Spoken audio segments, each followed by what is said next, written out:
नमस्कार, मी डिंपल. तर मी आज माझी कविता ऐकवणार आहे. तो कसं असावं ही एक प्रेम कविता आहे. तर काव्यधारा या पुस्तकामध्ये माझी कविता समाविष्ट केलेली आहे. तर सर महेश जाधव सर यांनी हे कविता समाविष्ट केली आहे. 55 पेज नंबर माझी कविता समाविष्ट केली आहे.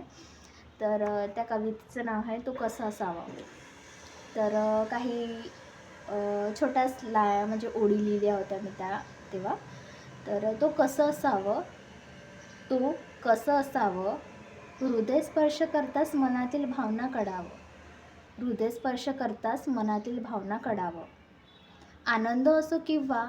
आनंद असो किंवा दुःखाचे वादळ सोबत उभा राहणारं असावं. आनंद असो किंवा दुःखाचे वादळ सोबत उभा राहणारं असावं. खोटं नाही पण प्रामाणिक असावं.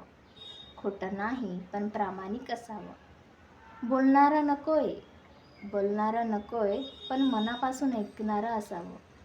बोलणारं नकोय पण मनापासून ऐकणारं असावं. तो कोण आहे हे मलाही ठाऊक नाही.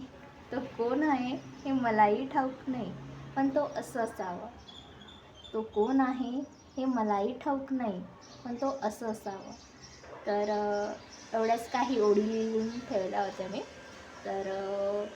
तर ही कविता तुम्हाला कशी वाटली तर मला नक्की कमेंटमध्ये सांगा. आणि तुमचं जेव्हा मी कविता सांगता त्यावेळेस तुम्हाला काय फील होत होतं तर ते पण मला कमेंट्समध्ये सांगा. आणि लाईक, शेअर, कमेंट करायला विसरू नका. थँक्यू. भेटूया पुढच्या अशाच एका सुंदर कवितेमध्ये.